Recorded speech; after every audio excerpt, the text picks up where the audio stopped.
बिस्मिल्लाहिर्रहमानिर्रहीम। ये video Pakistan affair के टॉपिक नेचुरल रिसोर्सेज पर है। तो सबसे पहले हम देखेंगे कि नेचुरल रिसोर्सेज की डेफिनेशन क्या होती है। तो नेचुरल रिसोर्सेज की डेफिनेशन ये होती है वो रिसोर्सेज जो कि इंसान के या बनी हुए इंसान के बग़ैर अमल के वजूद में आ जाए, जिसको इंग्लिश में कहते हैं natural resources are those resources that exist without actions of human kind. दूसरी डेफिनेशन इसकी ये है कि नेचुरल रिसोर्सेज वो होते हैं जो कुदरती तौर पर किसी मुल्क की दस्तरस में हों। अब उनसे फ़ायदा उठाना ना उठाना ये भी इंसान का काम है, ये उसका मैं आपको पॉइंट बता रहा हूँ। दूसरा ये है कि वो ज़मीन पर भी हो सकते हैं और ज़मीन से ऊपर भी हो सकते हैं। Natural resources are those resources that naturally under control या jurisdictions of that country. It can be on the earth और अबव द अर्थ। अब ये इंसान पर है कि वो इससे फ़ायदा उठाता है या नहीं उठाता। अब ये नेचुरल रिसोर्सेज जो मेजर क्या काम करते हैं, एक तो ये आपकी इकॉनमी को स्ट्रॉन्ग करता है और दूसरा ये एक मिलिट्री माइट पैदा करता है, एक ताकतवर फोर्स पैदा करता है। अमेरिका के एक नेशनल सिक्योरिटी एडवाइज़र थे जिनका नाम है डॉक्टर ज़िबिग्नेव ब्रेजेंस्की। वो कहते हैं चाइना के बारे में, उन्होंने कहा कि चाइना जो है वो सुपर पावर अभी नहीं बन सकता। तो उसकी उन्होंने वजह बताई कि वो क्यों नहीं बन सकता। उसकी वजह उन्होंने ये बताई कि चाइना जो है वो इकॉनमी में तो जाइंट बनता जा रहा है, लेकिन चाइना जो है वो मिलिट्री का जाइंट नहीं है। आपको सुपर पावर होने के लिए 2 डायमेंशनल होना पड़ता है।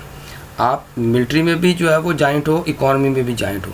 अब जो रशिया जो है वो इकॉनमी में तो जाइंट नहीं है लेकिन मिलिट्री में जाइंट है। अमेरिका जो है वो दोनों में जाइंट है, वो इकॉनमी में भी जाइंट है, मिलिट्री में भी जाइंट है। इसी वजह से वो सुपर पावर है। चाइना जो है वो ख़ुद तस्लीम करता है कि उसकी मिलिट्री पावर इतनी स्ट्रॉन्ग नहीं है, लेकिन इकॉनमी में भी वो अमेरिका के बराबर आ रहा है, अमेरिका के जीडीपी के बराबर आ रहा है। दुनिया की सेकंड लार्जेस्ट बड़ी इकॉनमी ये है। अब देखते हैं कि नेचुरल रिसोर्सेज में क्या क्या शामिल होता है। एक उसमें ज़मीन आती है, आपकी फॉरेस्ट जंगलात आते हैं, मिनरल्स मादनियात आते हैं, आपकी एनिमल रिसोर्सेज हैवानी वसाइल आते हैं, वाटर रिसोर्सेज पानी के ज़राए, सूरज की रोशनी सनलाइट, सीज़ समुंदर आते हैं। उसके बाद एग्रीकल्चर आती है, आर्टिफिशियल में आपके डैम, रेल, कैनाल सिस्टम आता है। अब नेचुरल रिसोर्सेज जो है वो पाकिस्तान में किस तरह जो है वो है। पाकिस्तान का जो नेचुरल रिसोर्सेज का इस्तेमाल करने वाला, जो पाकिस्तान नेचुरल रिसोर्सेज को इस्तेमाल करने वाला 138वां मुल्क है 196 में से। कायद-ए-आज़म मोहम्मद अली जिन्ना ने कहा, अल्लाह ने तुम्हें हर नेमत से नवाजा है, अब देखना ये है कि तुम इस पर कैसी इमारत खड़ी करते हो। अब सबसे पहले नेचुरल रिसोर्सेज लैंड को डिस्कस करते हैं। जितनी ज़रख़ेज़ ज़मीन होगी वो मुल्क जो है वो उतनी ही एग्रीकल्चर में प्रोडक्शन पैदा करेगा, और जितना मुल्क एग्रीकल्चर होगा वो मुल्क जो है वो उतना ही इकॉनमी में अपना जो है वो शेयर पैदा करेगा। पाकिस्तान एक एग्रीकल्चर लैंड है। अब हाँ, जो काबिल काश्त जो हमारी हार्वेस्टिंग लैंड है, जो काबिल काश्त है वो 290 लाख एकड़ है, 290। और जो हमारा पहाड़ी एरिया है वो 4,68,000 स्क्वायर किलोमीटर है। और जो हमारा सहराई एरिया है, ये डेज़र्ट टाइप एरिया है, वो 3,28,000 स्क्वायर किलोमीटर है। अब इस ज़मीन की अहमियत क्या है?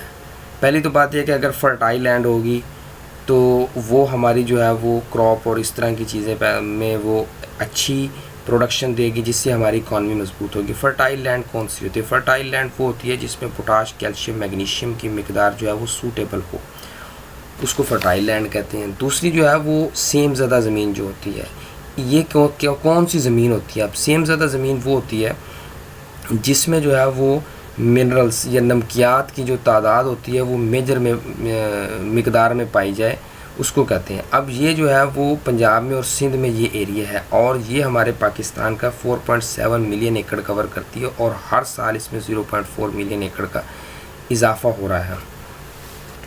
ये इसको कंट्रोल करने के लिए जो है वो सफ़ेदे के दरख्त लगाए जाते हैं ताकि सेम और थोर को कंट्रोल किया जाए। उसके बाद जो है वो रॉकी लैंड, पथरीली ज़मीन, इसमें कैल्शियम कार्बोनेट और चूने की मिकदार यानी लाइम की मिकदार ज़्यादा होती है। ये मगरबी यानी वेस्ट और ईस्ट माउंटेन एरियाज़ में ये पाई जाती है। अब हमारे इशू क्या है, हमारे ज़मीन के मसाइल में इशू क्या है? एक तो ये है कि हमारा प्रॉपर डिस्पोजल सिस्टम नहीं है, जिसकी वजह से हमारी ज़मीन ये सेम ज़्यादा हो रही है। दूसरा ये है कि हम आर्टिफिशियल खादों का इस्तेमाल कर रहे हैं। आर्टिफिशियल खादों जब हम इस्तेमाल करते हैं तो आर्टिफिशियल खादें जो है वो हमारी ज़मीन को सॉलिड करते हैं, तो जिसकी वजह से जो है वो जब बारिश होती है तो बारिश के होने की वजह से वो ज़मीन जो है वो सख्त हो जाती है, और पानी जब खादों की वजह से वो ज़मीन सख्त हो जाती है, और जिस वक्त बारिश पड़ती है तो वो बारिश उसके ऊपर से बह के चले जाती है और वो सैलाब जो है वो शहरों की तरफ आता है, ज़मीन के अंदर वो पानी एब्सॉर्ब नहीं होता। दूसरा जो है कि हाउसिंग सोसाइटी भी हमारे एक बहुत बड़ा इशू है। हाउसिंग सोसाइटी की वजह से जो है वो हमारी एग्रीकल्चर लैंड ख़त्म होती जा रही है और पानी जो है वो ज़मीन से दूर जा रहा है। उसके बाद फॉरेस्ट है। जिस वक्त पाकिस्तान वजूद में आया तो हमारे पास 2.6% पूरे मुल्क की लैंड का जो है वो फॉरेस्ट्री थी, ठीक है, जो कि अब हमने बढ़ाकर 5% कर लिया। लेकिन माहिरीन जो कहते हैं वो आपके कुल रकबे का 25% होना चाहिए। अब इससे हमें फ़ायदा क्या होता है फॉरेस्ट से? एक तो हमें ये ऑक्सीजन साफ़ प्रोवाइड करते हैं ताकि लोग बीमारियों से बचें। दूसरा इससे क्या फ़ायदा होता है, हम इससे मेडिसिन गेन करते हैं। तीसरा हम इससे खादें यानी पत्ते वगैरह भी इस्तेमाल करते हैं जो कि खादों के तौर पर, फर्टिलाइज़र के तौर पर। हम इससे फ्लड को रोक सकते हैं। दरियाओं के गिर्द जो है वो दरख्त लगाए जाते हैं ताकि उससे को फ्लड को रोका जाए। फिर हम इससे माहौल को, टू मेक इन्वायरमेंट ब्यूटीफुल, हम माहौल को खूबसूरत बना सकते हैं। उसके बाद life of animal on it, इंसानी ज़िंदगी इस पर जो है वो इन्हसार करती है। किसी जानवर ने चरागा करना है या खाने पीने का जो है वो जानवर, इस पर life of animal dependent on it. Raw material हम इससे लेते हैं, जो इसमें हम फर्नीचर और इस तरह की माचिसें वगैरह बनाते हैं। फिर हम इसको बर्निंग के जलाने के तौर पर इस्तेमाल करते हैं दरख्तों को, ठीक है जी। उसके बाद फिर हम इसको नेचुरल डिफेंस के लिए यूज़ करते हैं। जितना ज़्यादा जो है वो जंगलात होंगे, दुश्मन आपके मुल्क में एंटर नहीं हो सकता। रूस इसकी सबसे बड़ी एग्जांपल है। जिस वक्त जो है वो रूस पर जर्मनी ने कहते हैं हमला किया, तो या किसी और मुल्क ने हमला किया, तो उसके फॉरेस्ट रिसोर्सेज जंगलात इतने बड़े थे कि वो दुश्मन वहाँ तक जा ही नहीं सका, और जिसकी वजह से उसकी सप्लाई कट गई और वो वहीं मर गए।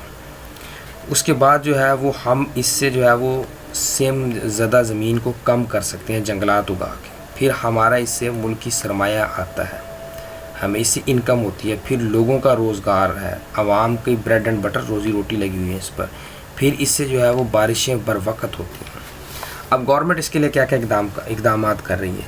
गवर्नमेंट ने इसके लिए रिसर्च इंस्टीट्यूट बनाया है एबटाबाद में, फॉरेस्ट रिसर्च इंस्टीट्यूट एबटाबाद में है। फिर उसके बाद हमने एग्रीकल्चर यूनिवर्सिटी फैसलाबाद में दी। फिर उसके बाद हम इस पर छोटे छोटे कोर्स करवा रहे हैं, गवर्नमेंट करवा रही है। फिर उसके बाद आर्टिफिशियल फॉरेस्ट्री करें। अब इसमें इशू क्या है? इशू इसमें जो है एक तो ये है कि हमारी गवर्नमेंट जो है वो ज़्यादा से ज़्यादा, गवर्नमेंट या आवाम कह लें, ज़्यादा से ज़्यादा दरख्त काट रही है लेकिन कम उगा रही है, जिसकी वजह से हमारे इशू क्या बन रहे हैं, हम हेल्थ के इशू बन रहे हैं क्योंकि हमें साफ़ जो है वो खुराक, वो नहीं, हवा नहीं मिल रही है। दूसरा ग्लोबल वार्मिंग का इशू बन रहा है हमारे मुल्क में, और क्लाइमेट चेंज हो रहा है। तीसरे नंबर पे हमारे मुल्क में मिनरल्स आते हैं। मिनरल की डेफिनेशन क्या है? वो तमाम अशिया जो सॉलिड और लिक्विड की सूरत में या शक्ल में हमें ज़मीन से हासिल हो, उसको हम मादनियात कहते हैं। हमारे मुल्क में एक सल्फ़र पाया जाता है। सल्फ़र जो है वो हमारे दवा साजी में, माचिस में, असला साजी में, तेज़ाब में इस्तेमाल होता है। अब ये चागी, चतराल, मर्दान वगैरह के एरिए में पाया जाता है। उसके बाद हमारे मुल्क में प्रीशियस पत्थर पाए जाते हैं जिसमें हीरे, याकूत, मरजान वगैरह, ये भी चतराल, सवाद, गिलगित, मर्दान में पाए जाते हैं। उसके बाद बॉक्साइट जो है वो जहाज़ों की, फाइटर जहाज़ों की बाडियाँ वगैरह बनाने में इस्तेमाल होता है। एल्यूमिनियम की को भी बनाने में ये इस्तेमाल होता है। इसके पाकिस्तान में 6 मिलियन टन के ज़खायर हैं, ये बलूचिस्तान और सरहद में पाए जाते हैं। उसके बाद हमारे पास यूरेनियम के ज़खायर हैं, गोल्ड के, चाइना क्ले के। उसके बाद हमारे पास चूने के पत्थर के, लाइमस्टोन के, मार्बल के ज़खायर हैं, क्रोमाइट के ज़खायर हैं जो कि स्टेनलेस स्टील और बलूचिस्तान में ये पाए जाते हैं, स्टेनलेस स्टील के लिए इस्तेमाल होता है। उसके बाद पेट्रोलियम के ज़खायर हमारे पास कराची में है, बलूचिस्तान में है, ये डेरा गाजी ख़ान में। बलूचिस्तान में जो हमारे तेल के ज़खायर हैं, सऊदी अरब जितने तेल के ज़खायर, जितना सऊदी अरब में तेल है इतना हमारे अकेले बलूचिस्तान में तेल पड़ा है। उसके बाद कोयला थर में हमारे पास पड़ा, 13 बिलियन से ज़ायद कोयला पड़ा है, ठीक है जी। और कोयला जो है हम सिर्फ अपनी प्रोडक्शन के लिए, कोयले से जो बिजली वगैरह इस्तेमाल करते हैं वो सिर्फ और सिर्फ 27% हम कोयले को यूज़ करते हैं अपने मुल्क में। उसके बाद हमारे अल्लाह ताला ने नमकियात दिए हुए हैं हमें, जो नमकियात के पहाड़ है, फिर हमारा ख़ाम लोहा निकलता है, फिर मैंगनीज़ निकलता है, फिर लेड निकलता है, सीसा। अब इशू क्या है, एक तो जिस वक्त हम अपने मुल्क से रिसोर्सेज निकालते हैं तो हम बाहर की कंपनियों को किकबैक देते हैं, करप्शन करते हैं। दूसरा इशू क्या है जी कि IMF और वर्ल्ड बैंक से हमने कर्ज़ा लिया हुआ है, वो अपनी पॉलिसियाँ हमारे ऊपर इम्प्लीमेंट करते हैं, ये करना, ये नहीं करना, इस कंपनी को ठेका देना, इसको नहीं देना। फिर हमारे पास लोग पढ़े लिखे नहीं हैं, एजुकेटेड लोग नहीं हैं, और हमारे पास मशीनरी नहीं है। एजुकेटेड कैसे होंगे जिस मुल्क का बजट ही 2.5% बजट, इस पूरे GDP का 2.5% जो है वो सिर्फ तालीम पर लगता है। और हमारे भूटान जैसे और मालदीव जैसे गरीब मुल्क, जिसका भूटान का 6% और मालदीव का 5% एजुकेशन पर बजट है उनके GDP का। अब इसके लिए गवर्नमेंट क्या इकदाम कर रही है? गवर्नमेंट ने एक पाकिस्तान मिनरल डेवलपमेंट इदारा बनाया, पाकिस्तान जियोलॉजिकल सर्वे का इदारा बनाया है, पाकिस्तान लाखर कोल डेवलपमेंट बनाया है, पाकिस्तान सांदल मेटल वर्क बनाई, इस पर काम कर रहे हैं। Oil and gas development corporation काम कर रही है, फॉरेन कंपनीज काम कर रही हैं। ऑयल रिफाइनरीज जो तेल साफ़ कर रही है, एक नेशनल रिफाइनरी कराची में लगी है, पाकिस्तान रिफाइनरी मुल्तान में लगी है। उसके बाद हमने देखना है कि एनिमल रिसोर्सेज क्या हैं। एनिमल रिसोर्सेज में हमारे पास जो है वो गाय, भैंस, भेड़, बकरी, मुर्गी, मछली, ऊँट और घोड़ा वगैरह हैं। अब इसकी इम्पोर्टेंस क्या है? इसकी इम्पोर्टेंस ये है कि एक तो हमें ये लेदर इंडस्ट्री में यूज़ हो रहा है, हम इससे लेदर ले रहे हैं, हम इससे बटन इंडस्ट्री ले रहे हैं, हम इससे जो है वो बायोगैस की शक्ल में जो है वो हम इससे एनर्जी ले रहे हैं, फ्यूल ले रहे हैं इसकी वेस्ट से। फिर उसके बाद जो है वो हम इससे खुराक भी ले रहे हैं, अंडा, दूध, गोश्त, मछली। तो ऑस्ट्रेलिया ने कहा था कि 2020 में वो मुल्क खुद कफ़ील कंसीडर होगा जो अंडा, दूध और गोश्त की प्रोडक्शन में खुद कफ़ील होगा। वो मुल्क उतना ही मजबूत समझा जाएगा जो इन चीज़ों में मजबूत होगा। फिर उसके बाद हम जानवरों को ट्रांसपोर्टेशन में यूज़ करते हैं, जैसे कि सियाचिन ग्लेशियर वगैरह में जो है वो हम ऊपर चढ़ाई चढ़ने के लिए इनका इस्तेमाल करते हैं। फिर ये जो चीज़ें हैं वो हमें फार्मर की हेल्प करती हैं, खाद्य, ये जो खाद डालने वगैरह में, या ज़मीन को जो है वो प्लॉइंग करने के लिए, हल चलाने के लिए वगैरह। फिर उसके बाद ये खादें प्रोवाइड करते हैं। ये इनके जो है वो हम वेस्ट को जो है वो इस काम के लिए इस्तेमाल करते हैं। फिर गवर्नमेंट इसके लिए क्या इकदाम कर रही है? गवर्नमेंट एक तो ये है कि जानवरों की ज़िबा के लिए मंगल बुध की छुट्टी लगाई हुई है, ठीक है जी। उसके बाद हम डेयरी की इंडस्ट्री को डेवलप कर रही है गवर्नमेंट, पोल्ट्री की इंडस्ट्री को डेवलप कर रही है, फ़िशिंग की इंडस्ट्री को डेवलप कर रही है। उसके बाद अब हम आते हैं रिसोर्सेज ऑफ एनर्जी। हमारे पास जो है वो एनर्जी के रिसोर्सेज कौन से हैं? हमारे पास हाइडल एनर्जी है, हम बिजली से, पानी से बिजली पैदा करते हैं। थर्मल, हम कोयले, तेल से बिजली पैदा करते हैं। सोलर एनर्जी से हम बिजली पैदा करते हैं, बायोगैस से पैदा करते हैं, विंड एनर्जी से पैदा करते हैं। गवर्नमेंट ने जो आपको मुआहिदा किए हुए पाक चाइना से है, सोलर में जो है वो पाक चाइना जो है वो कायदे-ए-आज़म सोलर पार्क, ये जो भावलपुर वाली साइड पर लगाया है वो इन्होंने। उसके बाद जो है वो हम बायोगैस से जो है वो लोकल डेवलपमेंट के लिए हम कर रहे हैं। विंड एनर्जी की हम कराची साइड पे काम कर रहे हैं, ये सिंध साइड पे काम कर रहे हैं। उसके बाद हाइडल पावर, हम पूरे बिजली पाकिस्तान में जितनी प्रोडक्शन होती है बिजली की, हम उससे सिर्फ 6500 वाट हम हाइडल से लेते हैं, क्योंकि हमारे पास पानी का प्रॉपर यूज़ नहीं है। तो अब हमने देखना है कि पानी क्या है। पानी की जो डेफिनेशन है वो ये है कि आप सच ने फरमाया कि पानी पाक है, इसको कोई दुनिया की शय नापाक नहीं कर सकती सिवाय इसके रंग, जायके और बू को बदल दे। तो अल्लाह ताला ने कुरान फरमाया कि हमने हर जानदार शय को पानी से पैदा किया है। अब पाकिस्तान में पानी के सोर्सेज ऑफ वाटर क्या हैं? एक, अल्लाह ताला ने हमें सारे सोर्सेज दिए हैं। हम ग्लेशियर, सियाचिन वाली साइड से, नॉर्दर्न एरिया से हमारे पास ग्लेशियर भी है, वो पिघल के पानी आता है। हमारे पास मानसून में बारिशें होती हैं, हमारे पास ज़ेर ज़मीन पानी है, हमारे पास झीलों की सूरत में पानी है, हमारे पास समुंदर भी है, वहाँ से पानी मिलता है हमें। और उसके अलावा जो है वो एक पानी वो जो हमारे पास इंडिया से आता है दरियाओं की सूरत में। अब हमने इस पानी का यूज़ किधर किधर करना है? हम एक तो अपने इंसानी कंजम्पशन के लिए है, दूसरा माल मवेशी यानी लाइफ स्टॉक को पिलाने के लिए, जानवरों को, फिर हम पावर जनरेशन, बिजली की पैदा करने के लिए, एग्रीकल्चर के लिए और वाटर स्पोर्ट्स के लिए यूज़ करते हैं। हमारा पानी वेस्ट कितना होता है? वेस्टेज ऑफ वाटर 35 मिलियन एकड़ पानी हर साल ज़ाया होता है। इसको कवर करने के लिए, जो कि ज़ाया कहाँ पर होता है? नॉर्दर्न एरियाज़ में, खैबर पख्तूनख्वा में, पंजाब में, सिंध में, आज़ाद कश्मीर में और बलूचिस्तान में ये ज़ाया होता है। अब इसको मैनेज कैसे करना? हमने मैनेज करने के लिए हमें कालाबाग डैम बनाना चाहिए, जहाँ 4.5 से 5 मिलियन एकड़ पानी चाहिए। और हमारे पास इसकी पावर जनरेशन कितनी होगी? 4000 मेगावाट, 3600 से 4000 मेगावाट बताते हैं। बादशाह डैम, इसकी भी 4.5 से 5000 मिलियन एकड़ फीट पावर जनरेशन, 4000। हम डिले एक्शन डैम बनाएं बलूचिस्तान साइड पर, फिर हम नई कैनाल बनाएं बलूचिस्तान में, ठीक है जी। उसके बाद जो है वो चित्राल में छोटे छोटे पावर प्रोजेक्ट्स लगाए जाएं, नंदीपुर पावर प्रोजेक्ट को कंप्लीट किया जाए, जिसकी 600 मेगावाट प्रोडक्शन। उसके बाद जो है वो हम नीलम झेलम को, जिसकी 1100 मेगावाट, उसको करें। दासू हाइड्रो पावर प्रोजेक्ट को कंप्लीट करें, जो कि अभी इसके ताउन से लग रहा है, वर्ल्ड बैंक के ताउन से लग रहा है, इसकी 2100 मेगावाट है।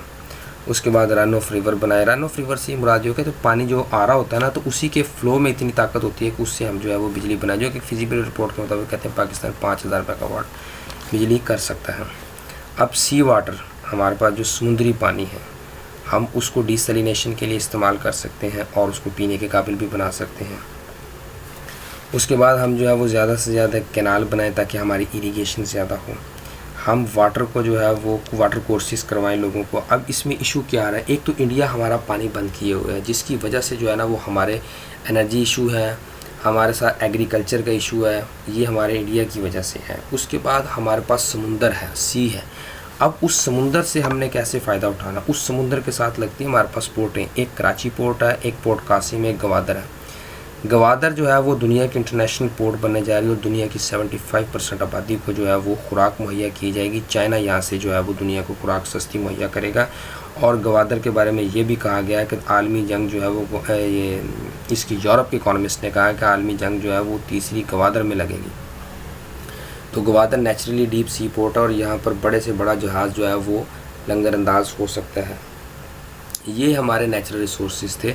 जो मुल्क जो है वो अपने नेचुरल रिसोर्सेज से फ़ायदा उठाते हैं, वो अपनी इकॉनमी भी मजबूत करते हैं, मुल्क का नेशनल इंटरेस्ट को भी प्रोटेक्ट करते हैं, वो अपनी मिलिट्री को भी मजबूत करते हैं। जो लोग अपने इससे फ़ायदा, नेचुरल रिसोर्सेज से फ़ायदा नहीं उठाते, जो है वो दुनिया के दूसरे ममालिक की तरह आगे नहीं जा सकते। मैं एक जापान की सिंपल सी मिसाल देता हूँ। जापान के पास नेचुरल रिसोर्सेज नहीं है, लेकिन उनकी तालीम का मयार ऐसा है कि वो दुनिया में सबसे आगे निकल गए हैं। देख, हाँ, हमारे पास अल्लाह ताला ने तालीम का मयार भी दिया है, अगर हम अपने बजट का ज़्यादा जीडीपी इस पर खर्च करें, ठीक है जी, और अपने नेचुरल रिसोर्सेज को इस्तेमाल करें, बाहर की कंपनियों का ना दें। बाहर की कंपनियों से जो है वो हम जिस वक्त कर्ज़ा लेते हैं IMF जैसी कंपनियों से, तो फिर वो हमारे पर रिस्ट्रिक्शंस लगाती हैं, आप ये निकाल सकते हैं, ये नहीं निकाल सकते, ये करना, ये नहीं करना, हम ऐसे कर देंगे, आपकी इकॉनमी पर सैंक्शंस लगा देंगे वगैरह वगैरह। तो ये हमारा नेचुरल रिसोर्सेज का टॉपिक था, पाकिस्तान अफेयर का टॉपिक था। बहुत बहुत शुक्रिया इसको देखने का। काइंडली वीडियो को लाइक कीजिएगा। अल्लाह हाफिज़।